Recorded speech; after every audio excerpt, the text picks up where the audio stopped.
देखिए, वृत्त संबंधित प्रमेय, वृत्त का मतलब होता है ये, इससे संबंधित प्रमेय है। इस प्रमेय में क्या होगा, त्रिभुज रहेगा अंदर में। तो देखिए ऐसा दिखाई देगा, देख रहे हैं। अब इस तरह से प्रमेय का एक बिंदु होता है, जब वृत्त होता है तो बीच में बिंदु होता है ना, जब बनाते हैं ऐसे, उस बीच वाले को क्या बोलते हैं हम लोग, केंद्र बोलते हैं। उस केंद्र से ये जो परिधि है ना, ऐसे हो रहा है, इस रेखा को परिधि बोलते हैं हम लोग। इस रेखा को अगर मिलाएंगे एक दूसरे को तो क्या कटाएगा, उसको कटाएगा, जो मिलेगा ना एक रेखा, ऐसे देखिए, ये तो आधा है ना, पूरा पूरा, जैसे कि ये पूरा एक काट दिए कलम से। हाँ, ये जब पूरा कटाएगा उसका नाम क्या है, जीवा। क्या बोला जाता है, जीवा। वही जीवा जब पूरा केंद्र से होकर जाता है, बिंदी से होकर जाएगा, तो किससे, मान लीजिए यहाँ पर एक बिंदी है, इस बिंदी से होकर आर पार होगा तो उसका नाम होगा व्यास। जीवा ये भी है, सबसे बड़ा जीवा होगा तब क्या होगा, और सबसे बड़ा जीवा को हम लोग बोलते हैं व्यास। क्या बोलते हैं, और आधा रहेगा तो अर्ध व्यास। देख लिए यहाँ से यहाँ तक आधा, तो जहाँ बहुत सारा व्यास खींचा जा सकता है, जितना भी केंद्र से गुजरेगा सब क्या होगा, व्यास व्यास व्यास। अब समझ में आ गया। तो अब आगे बढ़ते हैं प्रमेय। इसमें दो प्रमेय है, हम दो प्रमेय की तरफ चलते हैं। देखिए, सब पढ़ते रहिएगा, सीखते रहिएगा। दो चीज़ है, एक पढ़ना सीखने के लिए और एक परीक्षा के लिए। स्कूल तो नहीं है, हम ट्यूशन में हैं, तो हम ट्यूशन में सिर्फ परीक्षा में क्या आएगा वो बता रहा हूँ, कैसे तैयारी करना है क्वेश्चन पेपर का। तो अब रहा ये 32 2022 में आ चुका है ये प्रश्न, और आप जा रहे देने के लिए 2024, तो आपको तो करके ही जाना चाहिए, ठीक है। जो 23 देने जा रहे हैं वो छोड़ कर करेंगे इसको परीक्षा के हिसाब से। मैं पढ़ रहा हूँ, देखिए, वृत्त के केंद्र से, ये वृत्त देख रहे हैं, ये केंद्र वो है, केंद्र से किसी जीवा जो व्यास नहीं हो, क्योंकि जीवा व्यास भी तो होता है, व्यास को जीवा ही तो कहते हैं, पर बोला व्यास नहीं, मतलब कोई भी चिन्ह परिधि जो केंद्र से ना गुजरे। देखो नीचे से गुजरा गया है ए बी, बोला किसी जीवा, तो कौन सा जीवा है, ए बी जीवा मान लिया गया है, पर डाला गया लंब, ये ओ से इसके ऊपर लंब खींचा गया है, देख रहे हैं, ओ डी, कौन लंब डाला गया है, ओ डी डाला लंब। जीवा को मतलब ए बी को क्या कर रहा है, सम द्विभाजित, सम माने बराबर, द्वि माने दो भागों में बांटता है। देखो ए डी और डी बी दो भाग हो गया ना, यहाँ से ए से लेकर डी तक एक भाग ए हो गया ए डी, और एक ओ से बी, डी से बी हो गया, दो भागों में समद्विभाजित करता है, हो गया। तो ये आपको प्रूव करना है, प्रमाणित करना है। अब कैसे करना है, इसमें क्या क्या देखना है मैं बता रहा हूँ, ध्यान से देखिए। फिर से लाल वाले को बोला जाता है जो लिखा गया है, क्वेश्चन प्रश्न है, इसको हम बोलते हैं साधारण प्रतिज्ञा। क्या बोलते हैं, साधारण प्रतिज्ञा। साधारण प्रतिज्ञा के दो भाग होते हैं, शर्त और सिद्ध। क्या होते हैं, शर्त और सिद्ध। शर्त का मतलब कि ये होगा तो ये होगा, जैसे मैं कलम है, कलम छोड़ूंगा तो नीचे गिरेगा, छोड़ूंगा तो गिरेगा, छोड़ूंगा ये शर्त हो गया तो गिरेगा, नहीं छोड़ूंगा तो नहीं।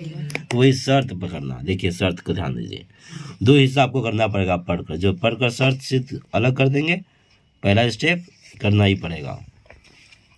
तो ये चेक करना। हाँ, तो पहला क्या है, वृत्त के केंद्र से किसी जीवा जो व्यास नहीं हो पर डाला गया लंब, डाला गया लंब कहाँ से, वृत्त के केंद्र से किसी जीवा पर डाला गया लंब, बोलिए, वृत्त के केंद्र से किसी जीवा पर डाला गया लंब, जो व्यास ना हो, किसी जीवा जो व्यास ना हो बोलना पड़ेगा, पर डाला गया जीवा को समद्विभाजित करता है, जीवा को समद्विभाजित करता है, हो गया सिद्ध। क्या हो गया, शर्त है पहला वाला। और इसको याद कर लेंगे, क्यों याद करेंगे, क्योंकि इससे राइडर बनता है, 3 नंबर का आता है, शॉर्ट क्वेश्चन आपको आता है इसी से। तो हम सब का जो भी लाल वाला है ना, इसमें 2 गो है तो दोनों को याद कर लीजिएगा, याद रहेगा। चलिए किसी जीवा पर एक को याद करिएगा, इससे दोनों हो जाएगा, ये दोनों एक ही तरह का पर में है। तो केंद्र से किसी जीवा जो व्यास ना हो और डाला गया लंब जीवा को समद्विभाजित करता है, इसको आधा आधा करता है, ये प्रूव करना है। अब प्रूव करने के लिए सबसे पहले आपको यहाँ से यहाँ तक उसको उतारना पड़ेगा। उतारने के लिए प्रश्न उतारने के बाद परीक्षा में बनाइएगा तो प्रश्न उतार दीजिएगा। उतारने के बाद इसको पढ़कर इसके हिसाब से चित्र बनाना है। चित्र बनाने के बाद कल्पना कर करके सबका नाम लिखना है। ये सबका जीवा है, केंद्र है, ये सबका नाम लिखिएगा। लिखने के बाद क्या सिद्ध करना है वो लिखना है। देखिए शर्त से आपको कल्पना करना पड़ेगा, कल्पना करके बनाना पड़ेगा ये। फिर सिद्ध से, ये जो बनाया गया है ना ये शर्त से बनाया गया है। उसको सिद्ध से आपको अतः सिद्ध करना है, करके लिखना है क्या सिद्ध करना है। लिखने के बाद तब रचना, जरूरत है तो रचना करेंगे, फिर प्रमाण करेंगे। तो 4 हिस्सा हो गया। एक में क्या हुआ, प्रदत्त, पहले लिखेंगे प्रदत्त, ये चारों याद कर लेंगे हम लोग, प्रदत्त।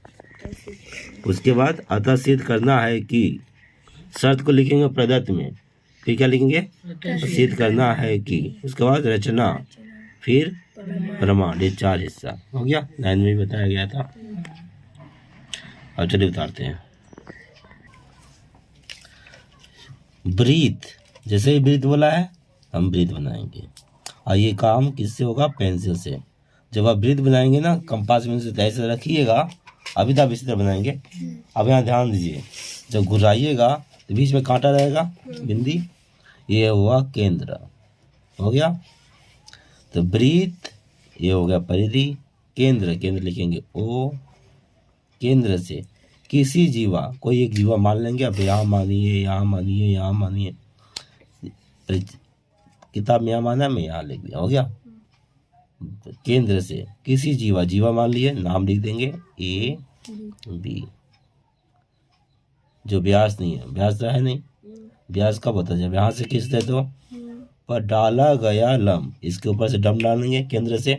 देखिए बोला है केंद्र से डाला गया लंब, सीधा सीधी स्केल से काट देंगे, हो गया। नाम लिखेंगे इस बिंदु का डी, हो गया। बस जीवा को समद्विभाजित करता है, मैंने ए डी बराबर डी बी कर देता है, ये काट कर, ठीक है। तो इतना लिखने के बाद अब आएंगे हम लोग शर्त। ये शर्त से बना दिए, यहाँ से डाला गया लंब, लंब तक लिखे ना अभी, यहाँ से यहाँ तक क्या हो गया शर्त। शर्त को हम लिखेंगे प्रदत्त, ये काला कलम से प्रदत्त लिखिएगा, अब ब्लू कलम से यहाँ पर आंसर लिखेंगे। हाँ तो प्रदत्त में उसके बाद क्या लिखेंगे, देखो अब कैसे लिखा जाता है। ब्रीथ की जगह लिखेंगे ऐसे प्रतिलिंब, ये जो ब्रीथ है ना लिखेंगे माना। मैं आपको उत्तर दिखाऊं कहीं लिखा होगा तो, वो केंद्र वाला ब्रीथ बोला है, हम माना लिख के लिखेंगे, माना, माना कोमा लिख दिए, हो गया। अब इस ब्रीथ का नाम, इस ब्रीथ का नाम क्या है, ओ केंद्र वाला ब्रीथ, क्या नाम है, तो वो केंद्र वाले ब्रीथ ऐसे लिखेंगे। तो बोलिए क्या लिखेंगे, माना ओ केंद्र वाले ब्रीथ, दो तो होगा ब्रीथ, बस हो गया। तो ब्रीथ का काम हो गया। देखो ब्रीथ के लिए क्या लिखे, माना ओ केंद्र वाले ब्रीथ, हो गया। अब यहाँ पर देखिए तो ये माना लिखा हुआ नहीं है, तो अब चाहे तो माना नहीं भी लिख सकते हैं। काट दे क्या, हटा दीजिए, रह दे, ठीक है। माना हम लोग माना करके लिखते थे, तो माना ओ केंद्र वाले ब्रीथ, ये हो गया। अब देखो इसके बाद वाला स्टेप, इसका लिख दिए, ध्यान दीजिए के का लिखते रहना है, के केंद्र, तो क्या लिखे यहाँ पर आप, मैं कलम बदल रहा हूँ अब तो आपको समझ में आ जाए। के क्यों जा रहा होता, के केंद्र, हो गया। अब केंद्र बताइए, केंद्र कितना है, केंद्र ये ओ है ना, केंद्र क्या है, तो यहाँ पर ओ लिखेंगे, जो है सबका लिखते जाएंगे, केंद्र ओ लिख दिए। से, अब क्या लिखा हुआ है, से, हो गया। क्या है, जीवा, किसी जीवा बोला है। अब ये किसी जीवा की जगह जीवा का नाम बताइए, क्या जीवा है? बी। किसी जीवा से ए और बी नहीं, ए बी रेखा है। हाँ, ए बी तो बिंदु है। जीवा, जीवा किसी जगह ए बी लिख दिए, लिख के क्या लिखेंगे? जीवा। ठीक है, देख देख के लिखते हम लोग। तो ब्रीथ हो गया, लिख दिए कि केंद्र से, केंद्र ओ से, ब्रीथ ए, ब्रीथ ओ केंद्र वाला ब्रीथ के केंद्र ओ से, केंद्र ओ से या ओ केंद्र से, जैसे भी लिख सकते हो। तो यहाँ पर केंद्र ओ से किसी जीवा, तो ए भी जीवा, ए भी जीवा। अब ये पूरा उतार देंगे जो व्यास नहीं हो। उसके बाद उतारेंगे। इधर नहीं जाएंगे, जो है उतार दीजिए। जो क्या लिखे बताइए? जो व्यास नहीं हो, ऐसा कर दिए। पर डाला गया लंब, लंब तक आएगा चित्र बनेगा। पर डाला गया लंब। अब लंब का चित्र बताइए क्या है? O D. लंब क्या माने हम लोग? ओ डी है करके शेष कर देंगे। क्या इसके बाद तो चालू हो रहा है ना? डाला लंब जीवा को समझवाद करता है, तो शर्त है, ये सिद्ध है। क्या है? और यहाँ से यहाँ तक शर्त था, शर्त सिद्ध को अलग कर दिया जाता है। ठीक है, बोले समझ में आ गया? तो क्या हो गया? पूरा माना ओ केंद्र वाले वृत्त के केंद्र ओ से ए भी जीवा जो व्यास नहीं है, पर डाला गया लंब ओ डी है। ये देखिए, माना ओ केंद्र वाले वृत्त से ए भी जीवा पर डाला गया लंब ओ डी है। हो गया? आ गया? पूरा समझ में आया? फिर भी इसको थोड़ा याद कर लीजिएगा धीरे धीरे, तब दिमाग में बैठ जाएगा। कर लीजिए। ये प्रदत्त, प्रदत्त के बाद क्या करना है हमें? देखिए, अब हमें ये लिखना है, सिद्ध जीवा को समद्विभाजित करता है। क्या लिखना है? तो जीवा को समद्विभाजित करता मतलब ए डी बराबर डी बी, ए डी बराबर या डी ए बराबर डी बी। अब जैसे लिखना चाहे लिख सकते हैं। तो हम लिखेंगे अतः सिद्ध करना है कि, ये या डायलेक्ट याद रखेंगे। हाँ, अतः सब में यही लिखेंगे, अतः सिद्ध करना है कि, ये काला कलम से लिखेंगे ऐसे। या फिर अतः प्रमाणित करना, सिद्ध की जगह प्रमाणित भी लिख सकते हो। तो सिद्ध करना है कि लिखने के बाद क्या सिद्ध करना है? ए डी बराबर डी बी में लिख रहा हूँ। हो गया? ए डी बराबर ये भी किताब में भी यही लिखा हुआ है, ए डी बराबर डी बी। किताब से भी आप समझ सकते हैं। तो ए डी बराबर डी बी। हो गया? समझ में आया? कर लीजिए। अब ये दोनों काम पूरा हो गया। हम लोग कल्पना कर ये शर्त भी लिख दिए और ये सीधे भी लिख दिए। अब दो का बचा रचना प्रमाण। जब भी आपको प्रमाण करना है, ठीक है, ये सिद्ध करना होगा एडी भी, तो हमको त्रिभुज चाहिए। क्या चाहिए? या त्रिभुज दिखाई दे रहा है? तो त्रिभुज बनाना पड़ेगा। तो अलग से अगर कुछ बना रहे हैं आप, तो उसको बोलते हैं रचना करना। क्या करना? और जरूरत नहीं रहता तो नहीं बनाते, इसी को प्रूव कर देते, रचना नहीं लिखते। अभी रचना बनाना पड़ेगा। तो रचना जो है ना, ये सीधा हम इसको मिला देते त्रिभुज बन जाएगा, और ओ बी को मिला दे तो क्या बन जाएगा? त्रिभुज बन जाएगा।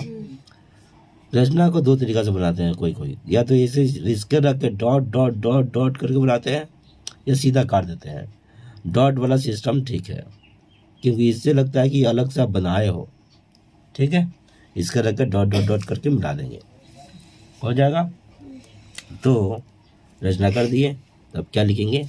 रचना। सिर्फ लिखेंगे रचना। लिख कर लिखेंगे किसको मिला बताइए? ए ओ या ओ ए। चलो वो से दोनों को मिला दीजिए। ओ कॉमा ए बिंदु है ना, तो ओ ए हो गया, तथा ओ कॉमा बी मतलब ओ बी को मिलाया। ठीक है, तो मिला दिया, त्रिभुज बन गए दो को। इस त्रिभुज का नाम क्या है? ए ओ डी, इसका B O D, B D O, D B O B D. जो मर्जी लिख सकते हो, पर तीनों का नाम लिखना है। हो गया? और जो लिखेगा एक बार वही बार बार लिखा जाएगा। तो इस त्रिभुज का नाम क्या पड़ गया? A D O B D O, ऐसे कर दीजिए। या ए ओ डी, क्या बोलना चाहेंगे आप? एडीओ बीडीओ हो गया, 2 को हो गया। वीडियो रचना लिख लीजिए, फिर प्रमाण लिखना, जल्दी से उतार लीजिए। ये हुआ आपका रचना, मिला दिया हम लोग। अब हम लोग जाते हैं प्रमाण। प्रमाण लिखेंगे प्रमाण, प्रमाण हो गया प्रमाण। अब देखिए प्रमाण में क्या करना है, कुछ नहीं, 2 त्रिभुज लेंगे हम। क्या करेंगे, और क्लास 9 में सर्वांग सम किए थे, सर्वांग सम कर देंगे। तो लिखेंगे त्रिभुज, चिन्ह दे दिए, इसका नाम ADO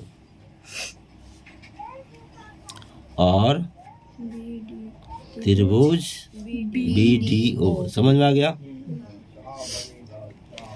में लिखकर कॉमा दे देंगे, हो गया। में 3 चीज खोजेंगे हम, 1 2 3। या तो दोनों भुजा बराबर हो जाए, तो देखो भुजा बराबर है ना, ये दोनों व्यास है, क्या है, अर्ध व्यास, आधा व्यास है ना, अर्ध व्यास तो बराबर होगा, चाहे जितना भी खींचो अर्ध व्यास क्या होगा, यानी कि ये रेखा बराबर ये रेखा, तो व्यास वाला क्या है, इसका क्या बना, OAOB, कहीं लिखे नहीं ना अभी, OB। चलिए, तो OA बराबर OB, इस 2 त्रिभुज में OA बराबर OB है, एक भुजा बराबर हो गया। अच्छा, ये है क्या, अर्धव्यास है, अर्धव्यास यहाँ लिख देंगे कि अर्धव्यास है, इसलिए बराबर है, हो गया, ये मिल गया बराबर। दूसरा, खाली ये नहीं लिखना है AD बराबर BD भी, ये तो प्रूव करना है। दूसरा देखिए, ये जो रेखा है इस त्रिभुज में भी है और इस त्रिभुज में भी है, ख्याल कर रहे हो। ये त्रिभुज जब बोलो तो ये रेखा आ रहा है, और ये त्रिभुज जब बोलो तो ये भी रेखा आ रहा है, ये रेखा दोनों में है ना, तो ये OD दोनों में है। इस वर्ड को याद रखो, उभय निष्ठ, क्या बोलेंगे, OD उभय में दोनों में, निष्ठ मैंने समाया हुआ, उभय निष्ठ है। OD क्या है, दोनों में है, इसका मतलब संस्कृत में, हो गया, ये भी हो गया, तत्सम शब्द है ये। अगला देखिए, 2 भुजा बराबर हो गया। अब आते हैं, ये जो कोण है, ये कोण और ये कोण देख रहे हो, सीधा है ना, बोला है देखो, डाला गया लंब, क्या बोला है, ये लंब है, लंब किसी पर डालोगे तो 90 डिग्री होता है, क्या होता है, ये दोनों कोण क्या है, 90 डिग्री बराबर है दोनों कोण, ये लंब है ना, समझ में आ गया। लंब में देखिए क्या होगा, ये दोनों कोण बराबर होगा, तो इस कोण का नाम लिखेंगे कोण ADO लिखो, चाहे ODA लिख दे रहा हूँ, ODA हो गया, ODA बराबर ODB, कोण ODB, ये दोनों कोण बराबर है। क्यों बराबर है, लिख सकते हो, क्यों बराबर, AB पर OD क्या है, लंब है, OD लंब है किस पर, AB पर, इसीलिए समझ में आ गया। OD AB पर लंब है, इसे लिखा था, लंब का चिन्ह है, OD लंब AB लंब है, इसलिए दोनों कोण क्या है, बराबर है, दोनों समकोण है। बोले समझ में आ गया। तो ये कोण हो गया और 2 भुजा हो गया, इससे क्या हो गया, ये दोनों त्रिभुज क्या हो गया, सर्वांग सम, और हटा के लिखेंगे सर्वांग सम का चिन्ह दे देंगे। इसको अच्छा से याद कर लीजिएगा, लिखने का तरीका आगे लगेगा। अब ये लिखेंगे, इसलिए क्या लिखेंगे, फिर से उसको उतारेंगे, त्रिभुज ADO, ये बराबर करके ऊपर ऐसे कर देंगे, हो गया, ऐसे करेंगे, फिर त्रिभुज BDO, हो गया, त्रिभुज ADO सर्वांग सम, त्रिभुज BDO हो गया सर्वांग सम। सर्वांग सम माने तीनों अंग समान। एक त्रिभुज के 6 अंग होते हैं, कौन कौन, 3 कोण 3 भुजा, 3 कोण तो तीनों कोण और तीनों भुजा बराबर है एक दूसरे का, क्या है, तो देखिए इस त्रिभुज का ये और ये दोनों कौन है ना, भुजा है ना, ये दोनों भुजा भी क्या होगा, बराबर होगा। हमने क्या कहा, ये 3 कोण और ये 3 भुजा, इसके क्या है, बराबर है, तो ये दोनों भुजा भी तो बराबर होगा ना, तो प्रूफ हो गया, प्रूफ हो गया ना। या प्रूफ करना था। ए डी बराबर बी टी सर्वांग सम है, तब लिखेंगे इसलिए अतः ए डी बराबर डी वी प्रमाणित। रुकिए ना, लिखने से पकड़ रहा हूँ, मोबाइल से दिक्कत हो रहा। डी बी हो गया प्रमाणित, आ गया, पूरी समझ में आ गया, ये पूरा हो गया। याद हो जाएगा, पूरा याद कर लीजिएगा, पहले एक बार याद कर लीजिएगा, बाद में ठीक दिमाग में बैठ जाएगा। अब प्रोसेस है बनाने का, पर मैं याद नहीं करते हैं, बनाते हैं। इस सवाल को, ये सवाल है, इसको पढ़ पढ़ के बनाने के बाद में प्रैक्टिस करिएगा, हो जाएगा।